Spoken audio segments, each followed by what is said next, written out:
Good morning. All right, it's Friday. We're back here at the farm. Yesterday I had a meeting clear up in Grand Rapids, Michigan. It was a long ways away, but Mr. Weaver, Chris Weaver, the high-yield soybean guy who we were hanging out with in Orlando, was coming and giving his high-yield soybean talk. And while I've already heard it, it is always good to get a refresher course. Remember the other day when I was saying how you just go to these meetings because you pick something up whether you realize it or not? Kind of one of those deals. Plus, one of my seed customers really wanted to go and hear him, and so I took him up there, and it was a good meeting. So anyway, we are back to work here today. This planter's almost done. Almost. We got 2 more row units that need to get washed up, so I'm going to do that first thing here this morning. My buddy that's a precision dealer went and got, I hope, he told me he was going on Wednesday to get the knives and stuff that I need to fix the conceals there. So hopefully he's got those. We can get those parts later today, get them installed. And I'm waiting to hear back from my dealer about that implement receiver mast. We've got this one that we can get installed if that's what we're going to do. But I just kind of wanted to talk to them first. So anyway, we're getting there. This is about what we've gotten done until we get some more pieces and parts and tank and that kind of stuff. So anyway, let's get these last couple meters washed up, and then I think we're going to go down and work on seed treater today.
We're done. Oh, we're finally done washing meters.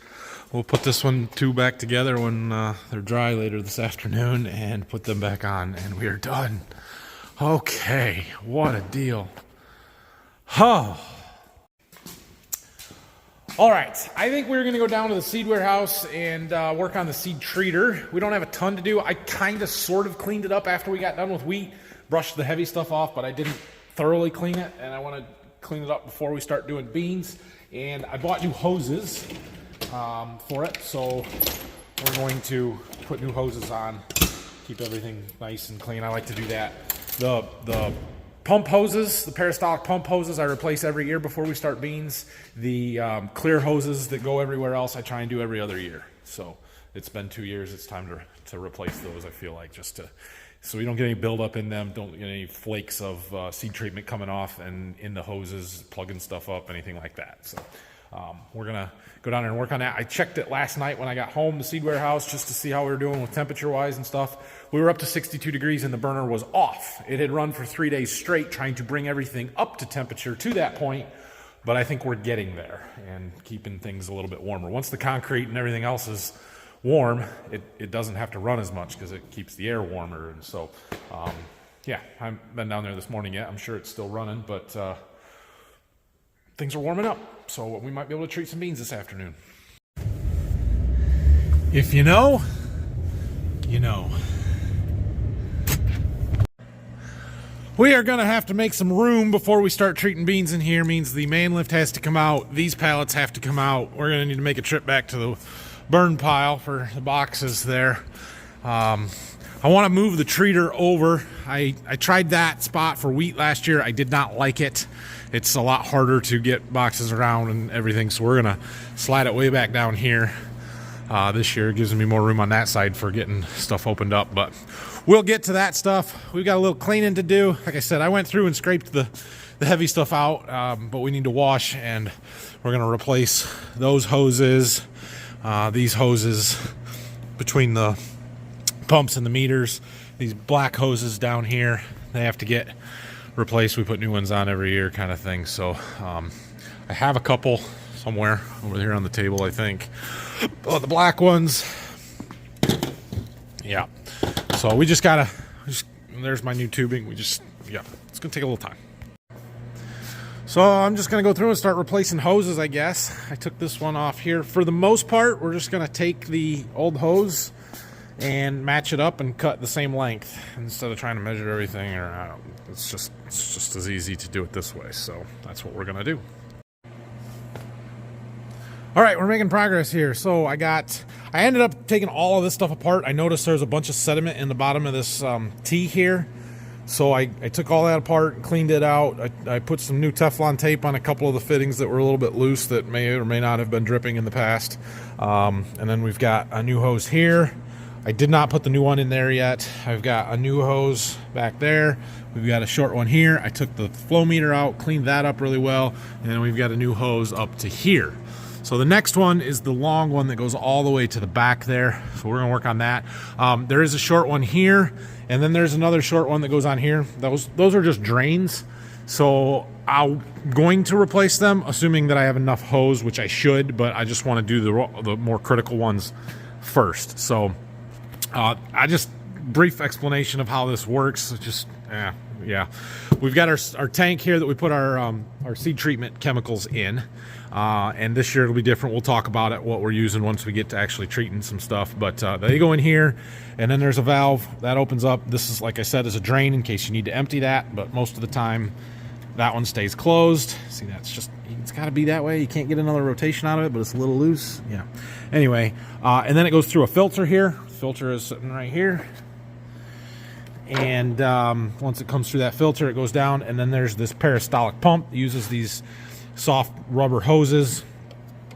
Essentially it's a squeeze pump. There's some rollers in here, and it uses that to meter the fluid. That pump is variable speed, so it speeds up and slows down to get the right rate of ounces per minute. Comes up through this hose.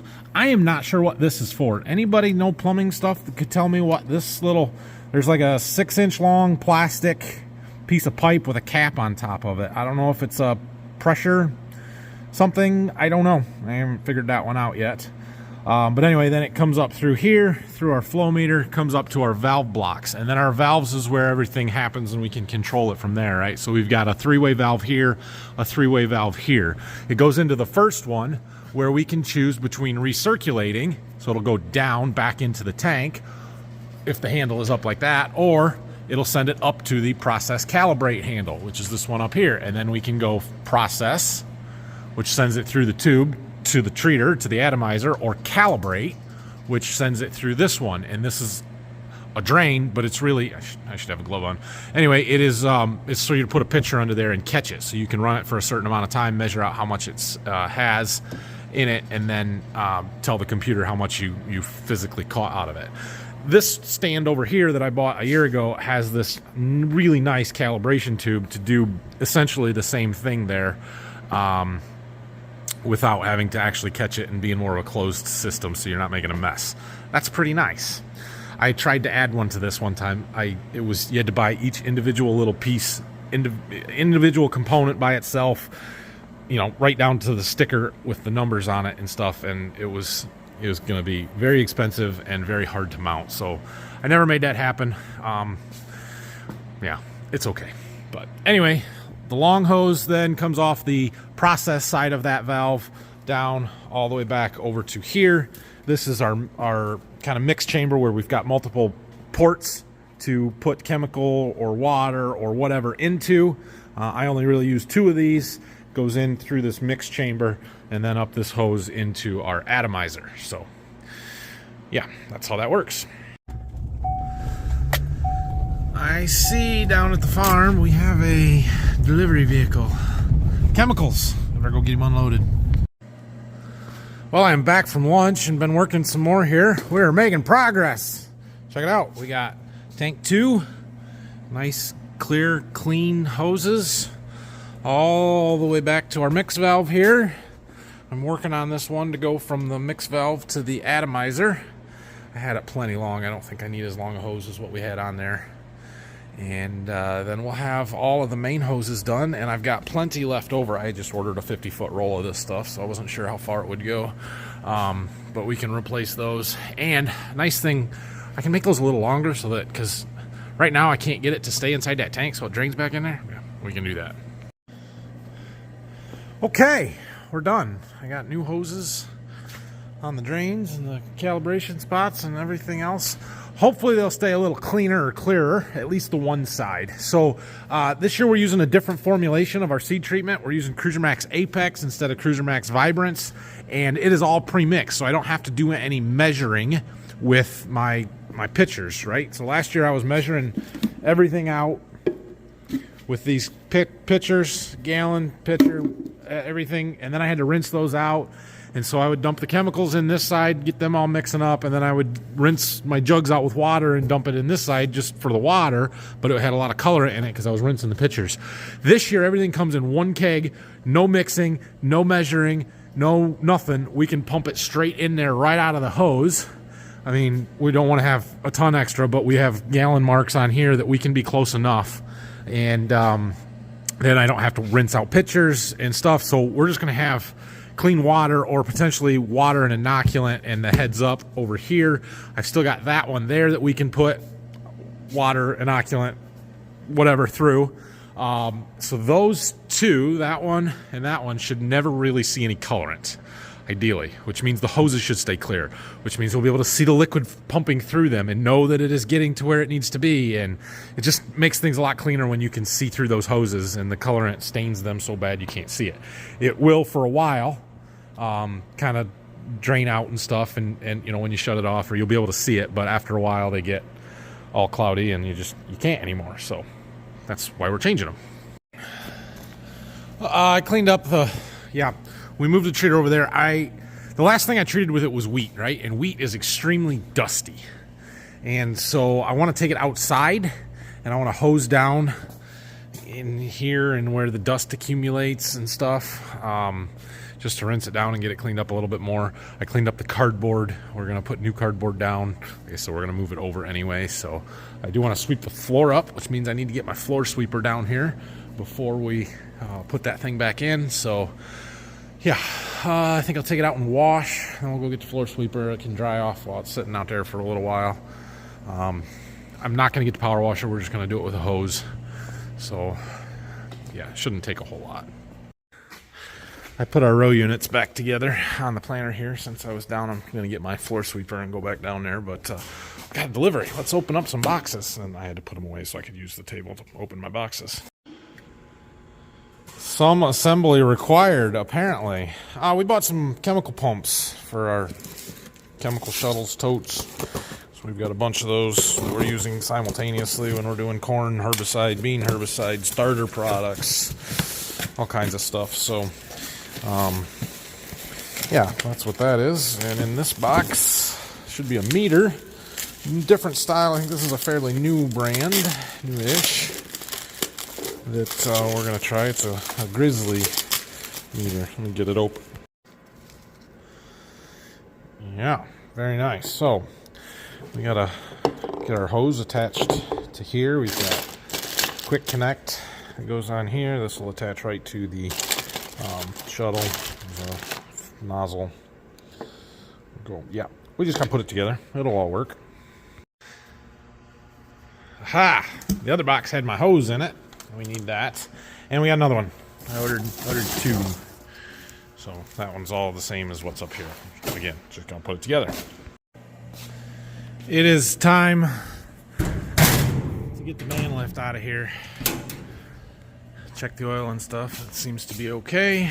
See if it starts. It's only been a couple of weeks, and it's warm, so it should run just fine at the moment. Beautiful. We'll take it back to the farm eventually. Right now I'm just going to set it out here in the driveway because I need it out of the way. Cleaning up over here a little bit more. I don't need my water tank over here anymore. I've got a hydrant right outside the door there, so my plan is just to run a hose kind of along the wall and leave it over here. And like I said, we're not rinsing pitchers and stuff every time because of the seed treatment that we're using this year, so all we need is water to fill our tank there. So even if I don't run the hose, which is right there, we just need buckets. So that's going to go back to the farm. I moved those pallets out of the way, kind of cleaned some stuff up, put some new cardboard down. We're getting this area cleaned up. Those boxes there are all full of glitter. I have not even opened them yet. I did open the boxes. I did not open the plastic that they are in, and I am covered in it. Oh, it gets on everything. Everything. We'll talk about that more, what it is later, but it's basically, it is titanium dioxide. It is a very well-known white pigment that reflects white or reflects light. It's used in food. It's not really dangerous in any way. It makes beans shiny, so that's what we're using it for. I got a bunch of it this year.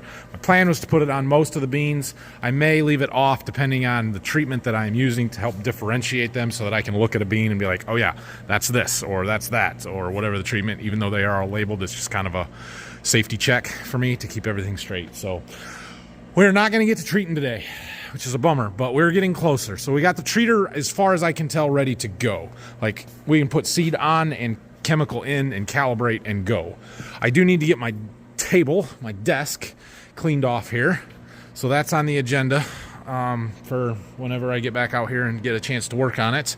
And the other thing that I need to do is sit down at the computer and go through all of my customer orders and figure out what treatment is getting put on what bean.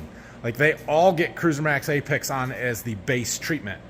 But what are we adding? Who's getting inoculant? How many of what variety? All that kind of stuff. I want to hold off on treating the beans with the inoculant as long as possible, because that is a biological, it's a live living organism that has a shelf life. And once it's on the seed, it's 180 days. That's plenty of time, but the closer to planting we can do that, the better. So we're going to go through and treat all of the ones that are just the base treatment without the inoculant on it first, and then once those are done, then we'll start using the inoculant right before we're hauling stuff out to my customers or going to the field to plant, whatever the case may be. So, but we are going to be in here treating beans next week. We've had the heater on for a week trying to get them warmed up, so next week it will be time to do it. We got some stuff to clean up and get out of here to get some more room, but we're close. That's okay. That's okay. We're close. With all that said, it is after 5 o'clock, and I am going home, or up to the house. Tomorrow, my wife and I, we've got our nephew, my sister-in-law, had a baby like a month ago, and yeah, we're going to Cleveland tomorrow. So that's the plan. So I will not be out here working on this. If I was home, I would probably start treating beans tomorrow. I'm not. So anyway, thanks for watching this one and this week. If you have any questions, leave them down below. Like the video, subscribe to the channel, all those fun things. Our weather sucks right now. It's just crappy out. Not that it's horribly cold or super rainy, although it has been plenty wet, but it's not warm. We're not getting sunny days. We're not getting up into the 60s like we would like to be. I mean, it's mid 40s during the day. It's 30 at night. It's just not conducive to being out and getting anything done in the fields. So soon we will need to top dress our wheat, and we've got to get our clover frost seeded real soon. That might happen next week if the weather permits. We're just waiting on the weather at this point. So as parts keep coming for our planter, we'll keep working on that a little bit, but we're caught up to what we can do for right now. So it's kind of where we're at with things. Thanks for watching, everybody. Have a great weekend. We will see you next week.